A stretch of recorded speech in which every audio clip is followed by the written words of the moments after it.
Hello दोस्तों, नमस्कार। हम आपका एलपी सरकारी जॉब चैनल पर हार्दिक स्वागत और अभिनंदन करता हूं। आपके उज्जवल भविष्य की कामना के साथ इस चैनल का शुरुआत किया हूं। इस चैनल में हम आपके लिए अच्छे अच्छे वीडियो डालेंगे, अच्छे अच्छे क्वेश्चन आपके लिए ले आएंगे। बस आपसे एक रिक्वेस्ट है कि आप इस चैनल को सब्सक्राइब करें और अपने दोस्तों के पास इस चैनल को शेयर करें, इस सेशन को शेयर करें ताकि अधिक से अधिक संख्या में लोग, अधिक से अधिक दोस्त लोग इस चैनल को सब्सक्राइब करें और लाइक करें। जो कोई कुछ दिक्कत होगी आपको तो आप कमेंट करेंगे, आपके कमेंट का हम उचित सुधार करके देंगे। आपके सुझाव ही हमें मोटिवेट करेगा। चलिए हम आपकी उज्जवल भविष्य की कामना के साथ इस सेशन का शुरुआत करते हैं। आपके स्क्रीन पे पहला क्वेश्चन है, किसका नारा था मारो फिरंगी को? मंगल पांडे, ऑप्शन है मंगल पांडे, रानी लक्ष्मीबाई, कुंवर सिंह, बख्त खां। तो मारो फिरंगी को ये नारा दिया था मंगल पांडे जी ने। मंगल पांडे ने 29 मार्च 1857 को अपने अधिकारी के ऊपर, लेफ्टिनेंट बाब के ऊपर गोली चला दिया था और गिरफ्तार किए गए। 8 मार्च को मंगल पांडे को फांसी दी गई थी। रानी लक्ष्मीबाई, ये झांसी की रानी लक्ष्मीबाई झांसी में विद्रोहियों का नेतृत्व कर रहे थे। कुंवर सिंह, ये बिहार जगदीशपुर का नेतृत्व कर रहे थे। बख्त खां दिल्ली में बहादुर शाह जफर द्वितीय के सेनापति थे। तो किसका नारा था मारो फिरंगी को? मंगल पांडे जी का नारा था मारो फिरंगी को। आपका ऑप्शन आ सही होगा। चलिए अगला क्वेश्चन नंबर 2, महक परी किस स्वतंत्रता सेनानी को कहा जाता है? तो महक परी हम आपको बता देते हैं। चारों ऑप्शन देख लीजिए। ऑप्शन में नूरजहां को, बेगम हजरत महल को, रानी लक्ष्मीबाई को, जीनत महल को। तो नूरजहां, नूर का अर्थ हुआ हीरा, जहां का अर्थ हुआ संसार, अर्थात संसार की रोशनी, जगत की रोशनी। नूरजहां को कहा जाता है जगत की रोशनी। आपसे पूछा गया महक परी किसे कहा जाता है? तो महक परी बेगम हजरत महल को कहा जाता है। वाजिद अली शाह की बेगम बनने के पहले बेगम हजरत महल एक वेश्या थी, और वेश्या थी तो महकेंगी ही, महक रही थी, तभी तो वाजिद अली शाह ने अपनी बेगम बनाया। तो महक परी किसका नाम हुआ? बेगम हजरत महल को। रानी लक्ष्मीबाई को अभी ऊपर के क्वेश्चन में बताया, अभी ऊपर के प्रश्न में आपको बताया, झांसी में विद्रोहियों को नेतृत्व कर रही थी। जीनत महल बहादुर शाह द्वितीय की पत्नी थी। बहादुर शाह द्वितीय को जफर भी कहा जाता है, बहादुर शाह जफर। ये जफर नाम से शायरी लिखा करते थे। तो अब महक परी किस स्वतंत्रता सेनानी को कहा जाता है? बेगम हजरत महल को। आपका उत्तर भा सही होगा। चलिए अगले क्वेश्चन पे आ जाइए। 8 अप्रैल 1857 को किस स्वतंत्रता सेनानी को फांसी दिया गया? तो हम आपको पहले भी बता चुके हैं। 8 अप्रैल 1857 को किस स्वतंत्रता सेनानी को फांसी दिया गया? तो आपका ऑप्शन होगा मंगल पांडे को। 29 मार्च 1857 को मंगल पांडे ने अपने अधिकारी लेफ्टिनेंट बाब के ऊपर गोली चला दिया था। मंगल पांडे गिरफ्तार किए गए। 18 अप्रैल को इनको फांसी देने की तारीख नियत की गई, पर 10 दिन पहले 8 अप्रैल 1857 को ही मंगल पांडे को फांसी दे दिया गया। आइए इसमें एक नाम है भगत सिंह। भगत सिंह के बारे में जान लेते हैं। भगत सिंह को 23 मार्च 1931 23 मार्च 1931 को फांसी दिया गया था। भगत सिंह को 23 मार्च 1931 को फांसी दिया गया था लाहौर में रावी नदी के तट पर। लाहौर में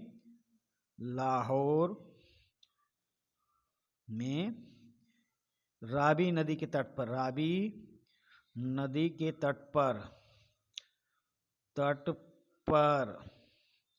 भगत सिंह को 23 मार्च 1931 को फांसी पे चढ़ाया गया। चलिए अगला देख लेते हैं चंद्रशेखर आजाद को।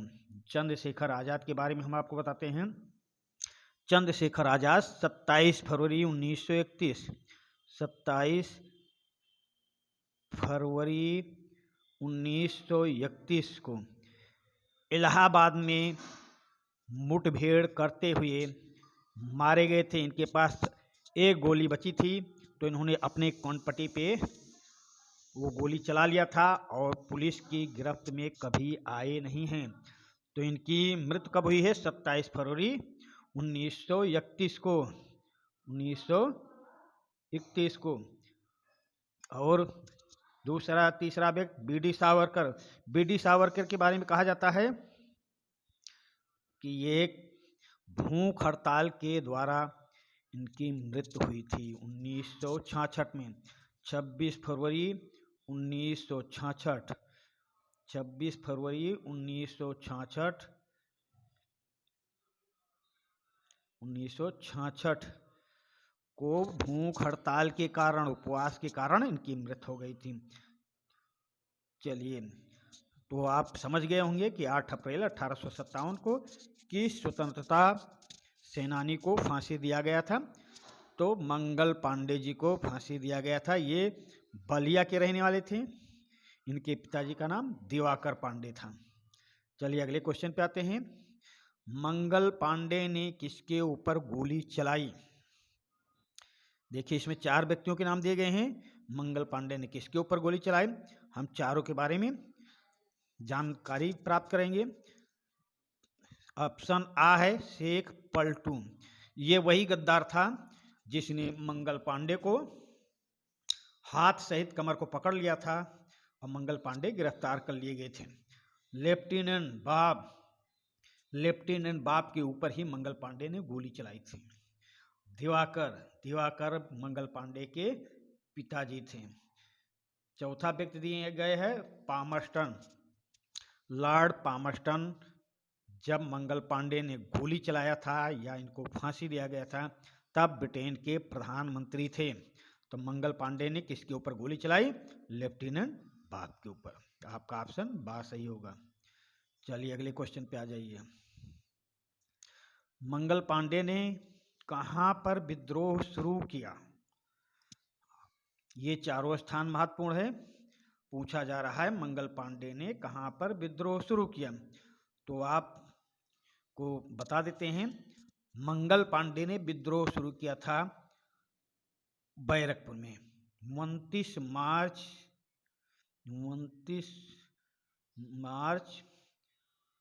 1857 को। इसमें एक स्थान मेरठ का नाम दिया गया है। तो मेरठ ही वो स्थान था जहां पे 1857 के वास्तविक विद्रोह शुरू हुआ। अवध और लखनऊ यहाँ पे विद्रोहियों ने अंग्रेजी सेना का डटकर मुकाबला किया था 1857 के विद्रोह में।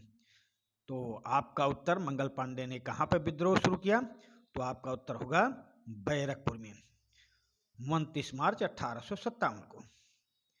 अगले क्वेश्चन पे आ जाइए।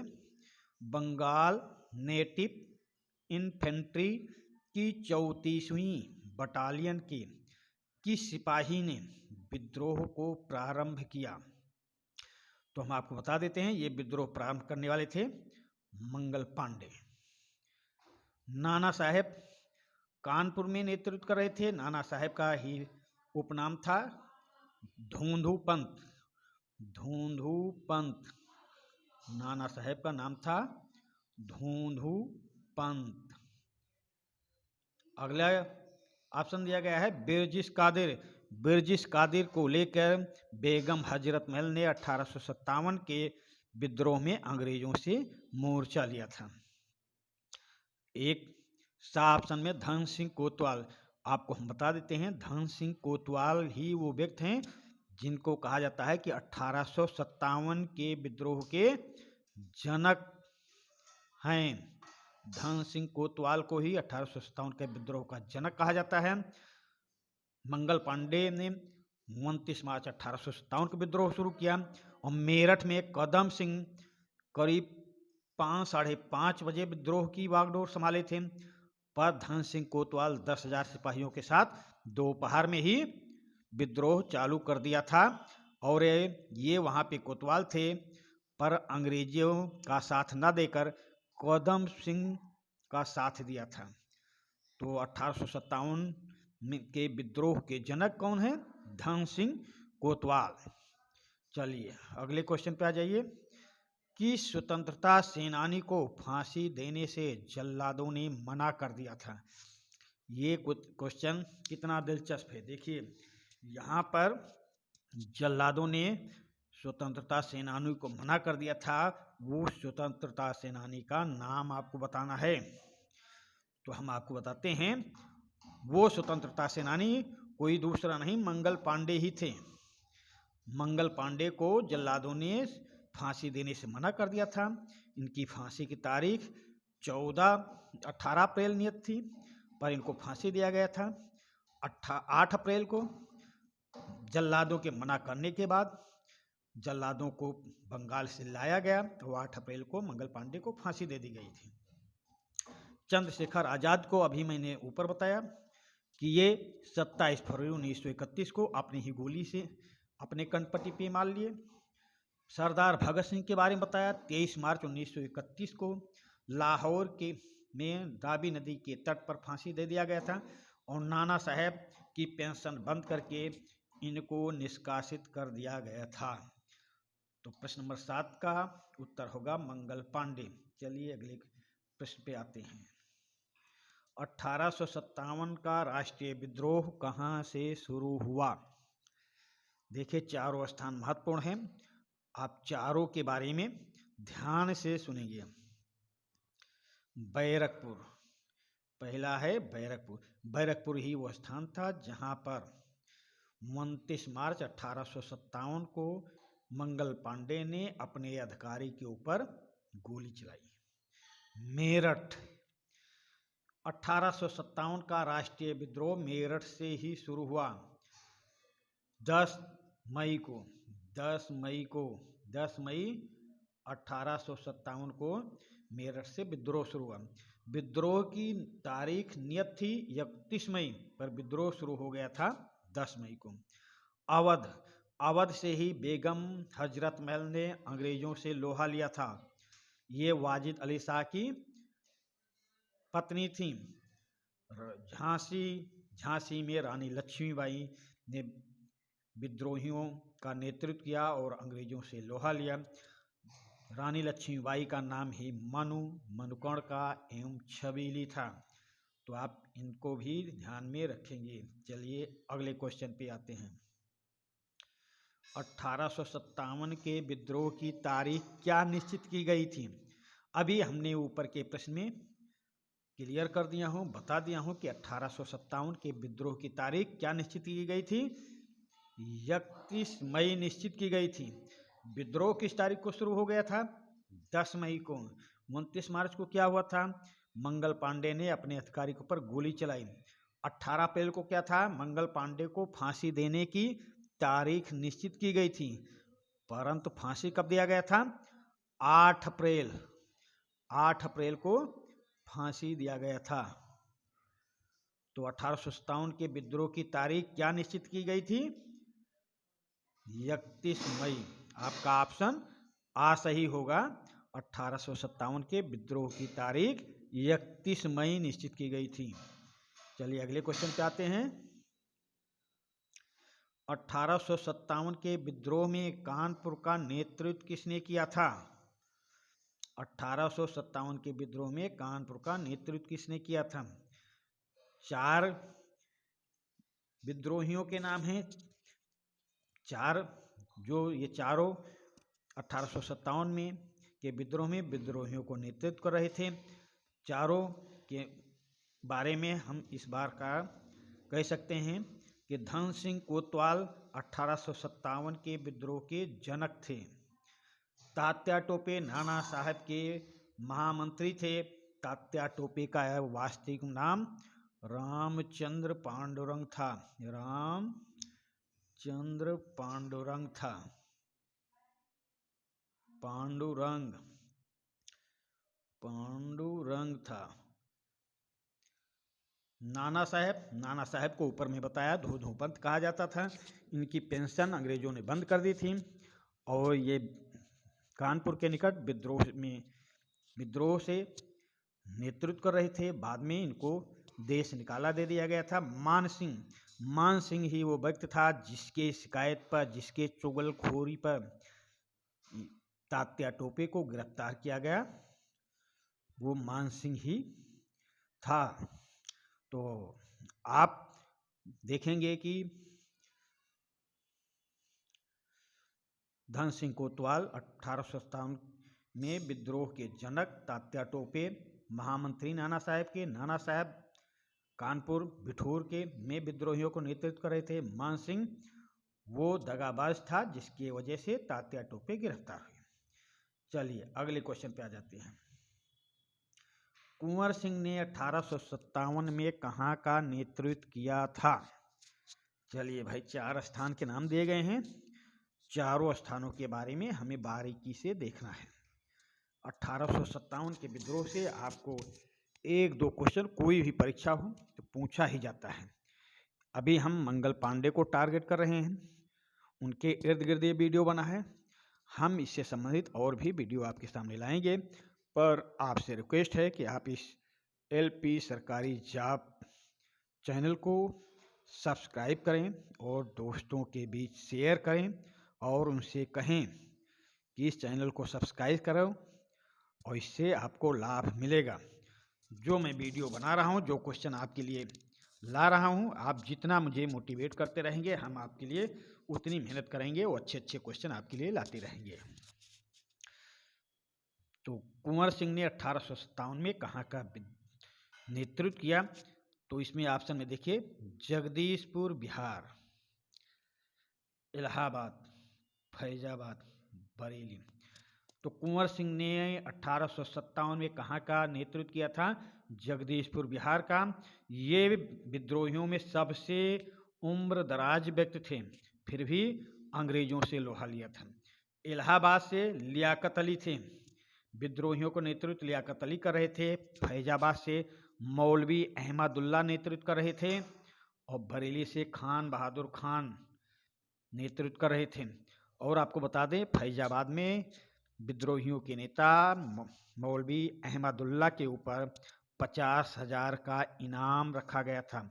अंग्रेज अहमदुल्ला से आतंकित थे, उन्होंने 50,000 का इनाम इनके ऊपर रखा कि जिंदा या मुर्दा हमें चाहिए, और इन्होंने जिहाद का नारा दिया था। फैजाबाद के विद्रोहियों के नेता मौलवी अहमदुल्ला ने जिहाद का नारा दिया था, ये भी ध्यान रखना है 1857 के विद्रोह में। चलिए अगले क्वेश्चन पे आते हैं। 1857 के विद्रोह में विद्रोही ने अपना नेता किसे बनाया था? 1857 के विद्रोह में विद्रोहियों ने अपना नेता किसे बनाया? तो हम आपको बता देते हैं, ये नेता बनाए थे जफर को, बहादुर शाह द्वितीय एवं जफर को। मैं बार बार बता रहा हूँ, इस पर ध्यान देना। बहादुर शाह द्वितीय जफर नाम से शायरी लिखते थे। बहादुर शाह जफर ने ही बख्त खां को अपना सेनापति बनाया था। बख्त खां को सेनापति बनाया था।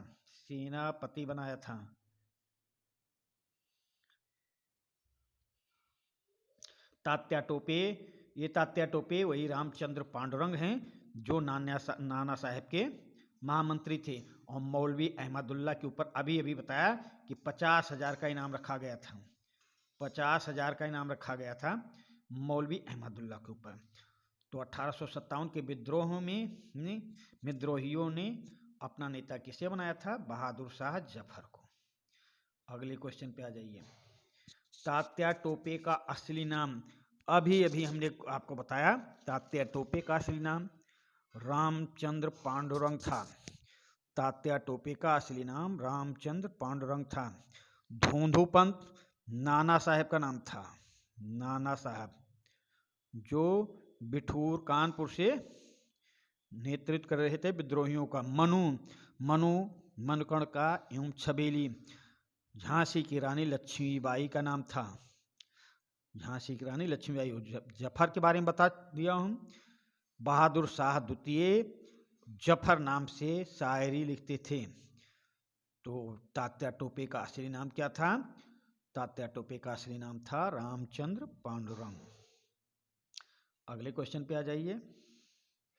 1857 में किस विद्रोही के ऊपर 50,000 का इनाम रखा गया? देखिए, प्रश्न जितने भी लाया हूँ एक दूसरे से जोड़कर रखा हूँ कि आपका यहाँ से कोई भी प्रश्न छूटने न पावे। कोई छोटी सी बात को हम इस वीडियो में डाल दिए हैं। बस आपसे रिक्वेस्ट है कि इस चैनल को अधिक से अधिक मात्रा में शेयर करें और सेशन को लाइक करें। जो दिक्कत हो, जो आपकी कमेंट कर माध्यम से जो आप जानना चाहते हैं कमेंट करें, हम आपके कमेंट को पढ़ेंगे और आपकी जिज्ञासा को शांत करेंगे। अगला क्वेश्चन है 1857 में किस विद्रोही के ऊपर 50,000 का इनाम रखा गया? तो हम पहले ही बता चुके हैं पहले क्वेश्चन में। इसके पहले जो क्वेश्चन आया कि मौलवी अहमदुल्ला के ऊपर 50,000 का इनाम रखा गया था। खान बहादुर खान बरेली के, बख्त खान दिल्ली के, लियाकत अली इलाहाबाद के विद्रोहियों के नेता थे। चलिए अगले क्वेश्चन पे आते हैं। झांसी के विद्रोह का दमन किसने किया था? झांसी के विद्रोह का दमन किसने किया था? तो हम आपको बता देते हैं, जनरल ह्यूरोज ने किया था। झांसी के विद्रोह का दमन जनरल ह्यूरोज ने किया था। कर्नल नील इलाहाबाद के विद्रोह का दमन किया। हेनरी लॉरेंस फैजाबाद के विद्रोह का दमन किया। सर कॉलिन कैंपबेल कानपुर एवं लखनऊ के विद्रोह का दमन किया। जनरल ह्यूरोज ने कहा था, हजारों मर्दों में सोई रानी लक्ष्मीबाई अकेली मर्द है। ये वाक्य झांसी की रानी लक्ष्मीबाई के बारे में जनरल ह्यूरोज ने कहा था कि हजारों मर्दों में सोई अकेली औरत ये मर्द है। चलिए अगले क्वेश्चन पे आते हैं। 1857 के विद्रोहियों ने किस गवर्नर जनरल को मार डाला था? तो हम आपको बता देते हैं, 1857 के विद्रोह में विद्रोहियों ने मार डाला था जनरल विंडहोम को। कर्नल नील ने इलाहाबाद का विद्रोह दबाया। जनरल ह्यूरोज ने झांसी का विद्रोह दबाया। लॉर्ड कैनिंग दिया गया है। लॉर्ड कैनिंग 1857 के विद्रोह के समय वायसराय थे भारत के। लॉर्ड कैनिंग भारत के वायसराय थे उस समय।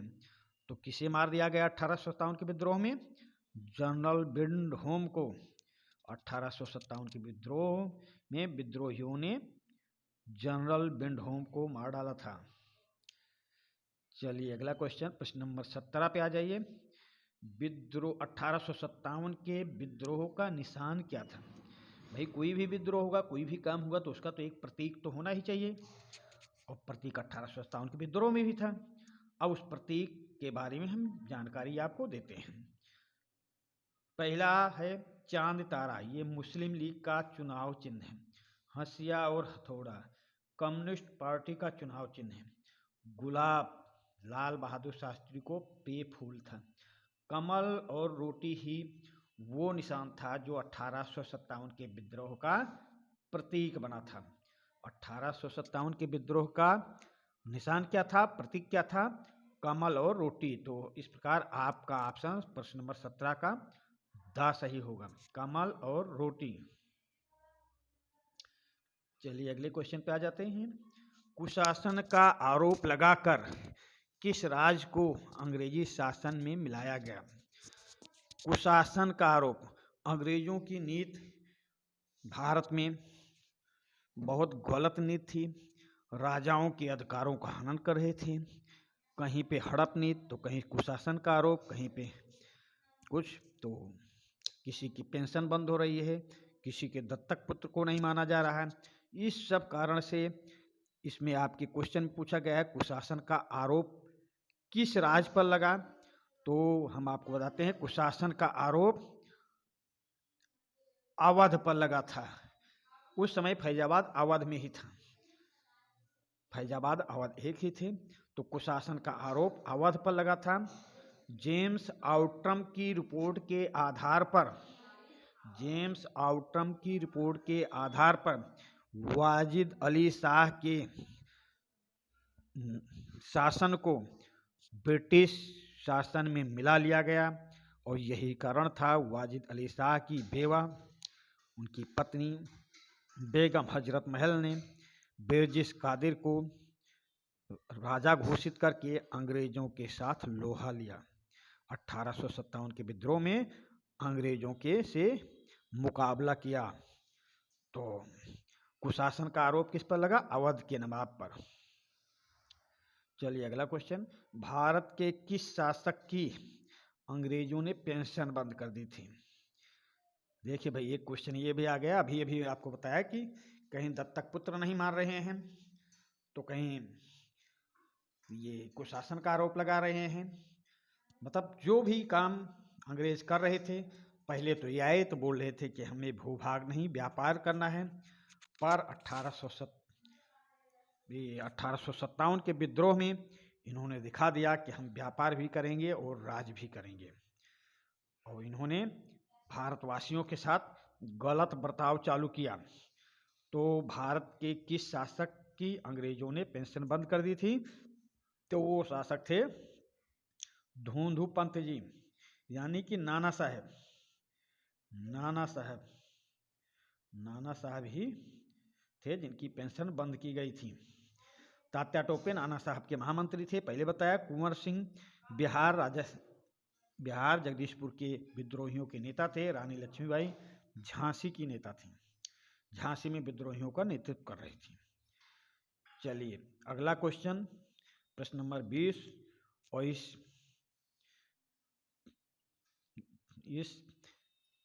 चैनल में मैं आपको बोल रहा हूं कि आप लोग सपोर्ट कीजिए, इस चैनल को सब्सक्राइब करें, अपने दोस्तों के बीच शेयर करें, दोस्तों से बोले कि चैनल को अधिक से अधिक मात्रा में सब्सक्राइब करें, शेयर करें।